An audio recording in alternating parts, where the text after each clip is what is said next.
이 바울은 갈라디아 교회는 여러 교회들에게 이 믿음이 오기 전과 믿음이 오고 난 후에는 어떤 그 관계가 있느냐.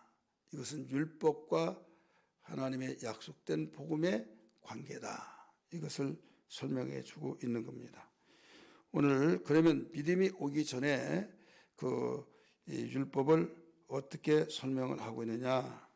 문제는 지금 여러분이 전체적인 의미에서 핵심을 알아야만 돼요. 갈라디아 교회를 지금 문제를 일으키고 초토화를 시키면서 교회가 깨어지기 일보 직전에 있는 것이 뭐냐면 이 복음이 변질되어서 복음이 아닌 다른 복음이라고 말할 수 있는 이런 오늘날로 말하면 그 위장을 해서 이 이단이 들어왔다 이거죠. 근데 이단도 아주 저진 이단이야 이렇게 색깔이 드러나는 이단이 아니라 아리수동하게 맞는 것도 같고 틀린 것도 같고 그래서 사람들이 유혹을 많이 받고 넘어지는 거예요. 예를 들어서 똑같은 하나님이에요. 이단이 그렇잖아요. 이방 종교하고 이단하고는 달라요. 이방 종교는 아예 색채가 다릅니다. 섬기는 대상도 다르고 그런데 이단은 섬기는 대상도 똑같아요. 그렇기 때문에 한 성경을 똑같이 가지고 있어요. 그래서 어떤 이단이냐에 따라서 기독교에서 나오는 이단은 주일날 똑같이 모입니다. 안식교에서 나오는 이단은 안식일 지키라고 주장하면서 그렇게 하면서 성경을 가지고 모두 논합니다. 그렇기 때문에 한 성경 가지고 성경 이야기를 하다 보니까 이 성경을 읽지 않냐고 분별할 수 없으면 또 율법과 복음을 정리가 되지 않은 사람은 다 성경적이다, 거기도 성경이라고 하면서 유혹을 받는 것처럼 갈라디아 교회도 그랬다 이거죠. 바울이 전했던 복음 이외에 우리가 복음을 전한 이외에 다른 복음을 전하면 저주를 받을지어다. 하늘에서 온 천사라도 다른 복음을 전하면 저주를 받을지다. 1장에서 그렇게 가르쳐 놓고 있잖아요. 그렇기 때문에 가장 문제가 뭐냐면 다른 문제가 아니라 교리적인 문제예요. 교리적인 문제라고 하는 것은 신앙생활의 기본을 흔들고 있다 이거죠. 가장 기본. 여러분 집을 질 때 기초가 세워지고 골조를 세우잖아요. 이 기초와 골조가 무너져 버리는 그런 역할을 지금 맞이하고 있는 것이 갈라디아 교회예요. 그렇기 때문에 오늘날 우리가 불이 나더라도 기초와 골조가 든든하면 바로 벽을 쌓고 지붕을 올리고 인테리어를 하고 하면 바로 쉽게 복구가 될 수 있지만은 기초와 골조가 같이 무너져 버린다면 집을 다시 지어야만 됩니다. 새로운 땅을 사가지고 지는 것보다 더 어려워요. 왜? 그걸 다 파내고 이 폐기물을 없애고 얼마나 힘들겠습니까? 그래서 이런 상황 속에 있기 때문에 바울은 부랴부랴 편지를 써서 이 갈라디아 여러 교회들에게 보낸 것이 이 갈라디아의 큰 틀을 우리 보는 것을 근본적으로 우리 알고 말씀을 드려야 하는데 이 이단이 어떤 이단이냐면 율법주의자들. 이스라엘 백성이 원래 율법에서 나왔지, 율법을 믿는 유대교였잖아요. 그런 사람들이 예수님이 전한 복음을 듣고 제자들이 또 사도 바울이 전한 복음을 듣고 예수를 믿어서 이제 기독교가 되어졌어요. 그러면 그 기독교에서 누구를 믿느냐? 예수를 믿어야 된다. 그래서 믿음의 대상이에요. 그런데 기독교는 믿어서 구원받고 율법주의자들은 율법을 행해서 우리가 구원받는다. 이렇게 생각을 하고 있는 거예요. 그러다 보니까 그들이 율법을 믿어서 행해서 율법을 행해서 구원받는다. 이렇게 말하면 이거 잘못해서 우리가 가르쳤던 바울 목사님이 가르쳤던 것하고 틀려. 그렇게 드러나겠는데 거기다가 교묘하게 너희들이 배웠던 것을 그대로 믿고 거기다가 행해야만 된다. 너희들이 그렇게 믿어서 구원받는 것이 아니야. 믿기만 하면 받는 줄 아느냐 하면서 행할 때 구원받는다. 오늘날도 마찬가지잖아요. 그렇기 때문에 정말 율법을 행할 때는 뭔가 마음이 시원했고 정말 우리가 살기 위해서 우리가 열심히 행해야 된다. 그래서 마음이 긴장되고 그러는데 복음을 믿고 보다 보니까 믿으니까 편안한데 어느 날 어떤 시간이 흘러다 보니까 평안한 것이라 답답할 때가 있잖아요. 그런데다가 이렇게 믿어서 구원받을 수 있나? 그런 틈을 통해서 믿더라도 행해야 된다. 그러니까 거기에 딱 들어맞는 거예요. 그래서 그 말을 받아들이기 시작한 거예요.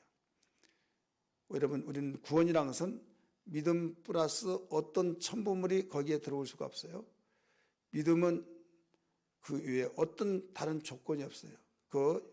구원받는 것은 믿음 외에 어떤 다른 조건이 없다 이거죠. 그래서 바울은 우리가 전한 복음 외에 다른 복음을 전하면 저주를 받는다. 그러니까 너희들은 절대로 우리가 전했던 복음 외에 다른 걸 받아들이지 말라 이거예요. 그런데 다른 복음이 뭐라고 그랬어요? 율법, 이것을 행해야 된다. 그렇기 때문에 오늘 믿음이 오기 전과 후라고 제목 속에서 여기에 23절에서 믿음이 오기 전에 우리는 율법 아래 매인 바 되고 이 말이 나온 거예요. 그 율법 아래 매인 바 돼서 그러니까 율법으로 묶여져서 그 묶여진 안에서만 생활하고 있는 거예요. 예를 들어서 30평이라고 하는 이 둘레에 줄을 매놨어요. 줄을 매놓고 너희들이 여기서만 살아 이거예요. 더 이상 밖에 나갈 수가 없는 거예요. 그러니까 돌아다녀봤자 30평 안에서만 다니는 거죠. 얼마나 답답하겠어요. 이와 같이 율법 아래 매인 바 되고 계시될 믿음이 오기까지 그렇게 산다. 계시된 믿음이 온다. 이것은 뭐냐면 계시는 예수 그리스도가 가지고 오신 진리가 계시예요. 그래서 요한계시록 1장 보면 예수 그리스도의 계시라 이렇게 나와요. 1장 요한계시록 1장 1절 예수 그리스도의 계시라. 그러니까 예수님이 우리 믿음의 주가 되잖아요. 히브리서 12장 2절 보면 믿음의 주요 온전케 하신 예수를 바라보자 이렇게 가르쳐주고 있잖아요. 그래서 우리가 믿고 순종하고 그 말씀을 따라서 살아가야 할 모든 대상이 예수님이 보여주셨던 대로 가르쳐준 대로 그분을 믿고 그분이 몸소 보여주신 대로 가르쳐준 대로 행하고 살면 된다 이거죠. 이게 믿음이에요. 그러면 여기에서 알아야 할 것이 뭐냐면 계시될 우리 23절 다시 보세요. 계시될 믿음의 때까지 갇혔느니라. 계시될 믿음 때까지란 말 잘 들어보세요. 믿음의 때까지 이 때가 누구냐면 믿음의 주인이 예수님이시잖아요. 그분이 이 세상에 오실 때까지 이거예요. 우리 성경 몇 장을 보신가 하면 갈라디아 4장 4절을 봅니다. 4장 4절 때가 참에 하나님이 그 아들을 보내사 때가 참에 예수님이 이 세상에 오실 때 하나님의 아들 예수님이 이 세상에 오실 때 아무 때나 오지 않았잖아요. 하나님이 때가 차니까 그때 바로 하나님이 보내신 가운데 태어나게 하셨다 이거죠. 그래서 태어나게 하셔서 그분이 30년 동안 사생활하시고 30년째부터 이제 공생활을 준비해서 하게 되면서 회개하라 천국이 가까웠느니라 하면서 가르치시고 천국 복음을 전파하시고 또 착한 일을 행하시고 이런 일을 행하셨잖아요. 그때까지 그러니까 예수님이 오시기 전까지 율법 안에 율법으로 매여 있는 것이다. 이게 믿음이 오기 전까지는 그렇다 이거죠.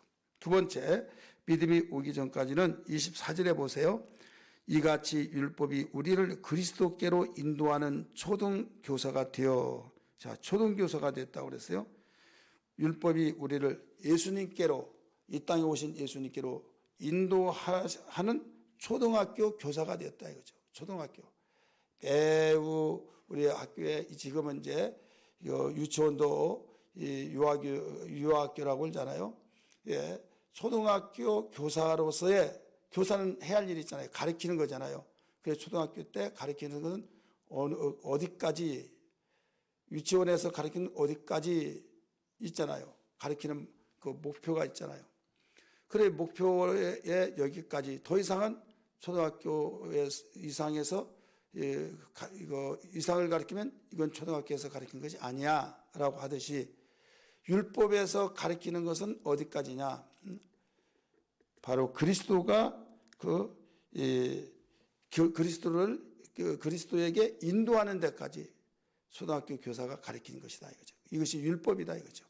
다시 한번 봅니다. 24절 이같이 율법이 우리를 그리스도께로 인도하는 초등교사가 되어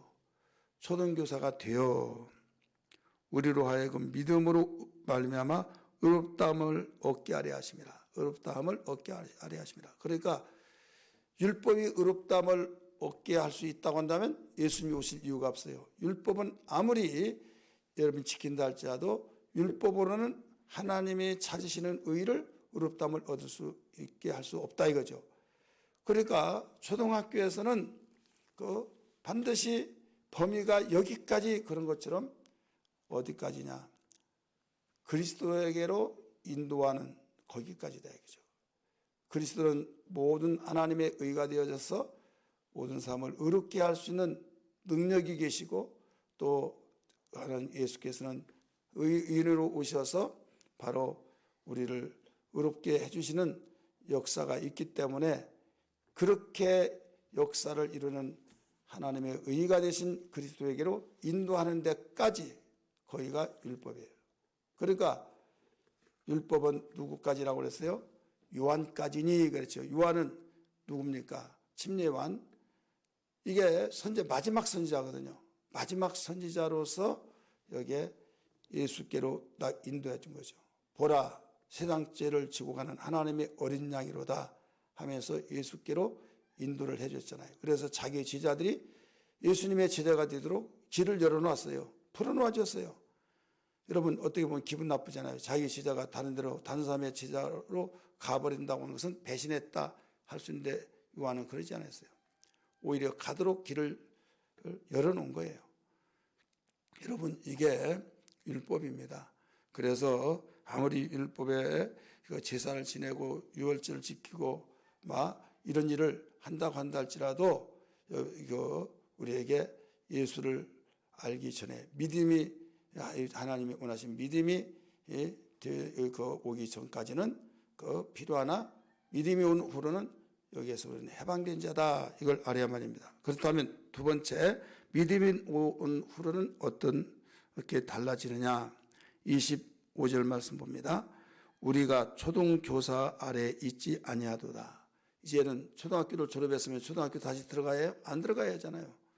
초등학교를 졸업해서 초등학교 교사들은 이제 사제 간의 관계를 갖고 있겠지만은 거기에 가르침의 구속을 받을 이유가 없다 이거죠. 이제 고등학교를 다니고 대학을 나오면 이제는 내가 초등학교 교사가 되어서 가르칠 수 있는 그런 사람이지 배울 사람이 아니다 이거죠. 그렇기 때문에 여기에 믿음이 온 후로는 우리가 초등교사 아래에 있지 아니하도다. 두 번째는 너희가 다 믿음으로 말미암아 그리스도 예수 안에서 하나님의 아들이 되었으니 이제는 하나님의 아들이 되었다. 하나님의 자녀가 되었다. 그 증거로서 침례를 받아서 그리스도 옷을 입었다. 이거예요. 믿음이 온 후로는 27절 말씀 봅니다. 누구든지 그리스도와 합하기 위하여 침례를 받은 자는 그리스도로 옷 입었느니라. 자, 그리스도로 옷 입었다. 이 말은 무슨 말인가 하면 여기에서 세마포가 아니라 죄사함 받은 옷, 우리는 구원의 옷이에요. 그래서 흰 옷을 입혀준다 이런 말을 많이 듣죠. 요한계시록을 보면. 그렇기 때문에 우리에게 이제부터 우리 구원의 확신을 가지고 나는 율법의 사람이 아니라 복음의 사람이다. 믿음의 사람이다 이거죠. 그래서 믿음이 오기 전에는 율법이 매우 필요하다.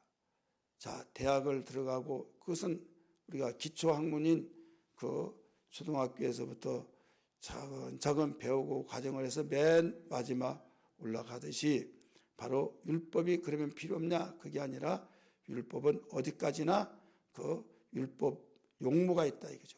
율법은 죄를 깨닫게 하고 죄를 깨닫게 해서 율법대로 행한다고 할지라도 율법에서 의롭다함을 얻을 육체가 없기 때문에 의롭게 해주시는 예수를 만나게 해주는 주소와 약도와 같고 바로 예수를 만나게 하기까지, 예수께로 인도하기까지 거기가 율법이다. 율법은 거룩하다. 율법은 선하다. 율법은 하나님께로 인도하는 완전한 법이다. 이것을 예수님께로 인도하는 완전한 법이다. 이것을 우리 알아야만 됩니다. 그래서 오늘 우리는 이제는 예수님을 만났으면, 우리는 믿음을 가졌으면 율법에 매여 있지 아니하고, 성경이 이렇게 말하잖아요. 너희가 진리를 알지니 진리가 너희를 자유케 하리라. 요한복음 8장 32절에 우리는 진리의 자유를 가지고 율법 아래에서 매여 있지 아니하고 자유한 진리의 자유를 가지고 살아가는 삶이라는 걸 기억하면서 오직 믿음으로 살아야 될 줄 믿습니다. 할렐루야. 그리고 내일 아침에는 모레 아침이죠. 주일 아침 하나님의 자녀가 어떻게 살아야 하느냐, 이 부분을 갈라디아에서 계속 이어져 주고 있습니다. 우리 마지막으로 성경 로마서 1장 17절 우리 다 찾으시기 바랍니다. 신약성경 239페이지입니다. 신약성경 239페이지 로마서 1장 17절 같이 보겠습니다. 복음에는 의가 나타나서, 하나님의 의가 나타나서 믿음으로 믿음에 이르게 하나니. 여기에 복음에는, 믿음에는 이 말이에요. 복음은 기쁜 소식이죠. 의로운 자가 없다. 모두 죄인이 되어 죽어야 된다. 그런데 여기에 기쁜 소식이 뭐겠어요? 의롭게 해준 자가 이 세상에 오셨다. 얼마나 기쁘겠습니까? 이제 살 수 있다. 얼마나 기쁜 소식이에요. 그래서 이런 복음에는 하나님의 의가 나타났다. 이 세상에 어떤 의로운 자가 없는데 하나님의 의로운 자가 나타나는데 믿음으로 믿음에 이르게 했다. 자, 믿음으로 믿음에 이르게 했다. 이 말은 하나님의 의 되신 예수님을 믿게 하고, 믿는 자는 이렇게 돼요. 믿게 해서 길을 열어놨어요. 통로를 열어놨어요. 근데 통로를 열어놨더라도 거기에 들어간 자가 있고 들어가지 않는 자가 있어요. 천국과 지옥의 관계를, 다리를 끊어놔 버렸던 죄가 있어요. 근데 예수님이 오셔서 천국의 길을 연결시켜 놨어요. 문을 열어놨어요. 닫아놓지 않고. 그럼 길을 열어놨다고 하는 것은 믿음이에요. 믿음으로. 근데 믿음에 이르게 한다. 그 믿음의 다리를 걸어가서 천국에까지 가게 하는, 거기에 천국문까지 다 입성하는 그 삶이 뭐냐? 그 뒤에가 나와요. 기록된 바 오직 의인은 믿음으로 말미암아 살리라. 이렇게 나오죠. 그러니까 오늘날 여러분이 헷갈리고 혼돈된 것이 뭐냐면, 믿으면 천국 간다 그러면서 여러분 그렇게 해야 그렇게 믿어서 천국 가냐? 끝까지 믿어야지 막 이런 말을 하잖아요. 그렇기 때문에 혼돈된 이유가 뭐냐면 로마서 1장 17절을 이해를 못해서 그래요. 여기서 복음에는 하나님의 의가 나타나서, 어떤 누구의 의가 없어요. 하나님의 의는 예수밖에 없는 거예요. 로마서 3장 21절에서 이미 가르쳐주고 있죠. 모세가 증거하고 선지자들이 증거한 하나님의 의가 나타났다. 이게 예수 그리스도요. 예수님이 나타나서 천국 길을 이어놨어요. 그래서 다 이루었도다. 이 말은 하나님과의 인간 사이의 죄의 장벽이 다 허물어지고 천국 문을 열어놓고 거기에 길을 만들어 놨다 이거죠. 그래서 나는 곧 길이요 진리요 생명이 나로 말미암아 자꾸는 아버지께로 올 자가 없다 말씀하셨잖아요. 그래서 길을 다 만들어 놓은 그게 믿음으로, 그 다음에 믿음으로 믿음에 이르게 한다. 믿음에 이르게 한 것은 내가 계속 걸어가고 천국에 입성할 때까지 걸어가는 거죠. 그러니까 벌써 나는 믿음의 문을 걸어가는 그 길로는 다리를 걸어가고 있는 자체가 난 지금 천국의 시작인 거예요. 천국의 시작. 그래서 천국 문에 완전히 도착하기까지 그렇게 하는 것이 믿음으로 사는 겁니다. 할렐루야. 이해되시면 아멘 하십시다. 그렇게 알게 되면 이해가 되어지고 혼돈되지 아니할 것입니다. 그래서 깨어 있어야 된다. 근데 가지 못하고 유혹하고 그러잖아요. 철로역정에서 가르쳐주고 있잖아요. 그래서 어떤 일이 있더라도 이런 확신을 가지고 오늘 또 믿음으로 깨어 있어서 믿음으로 살아가는 능력 되기를 주의 이름으로 축원합니다.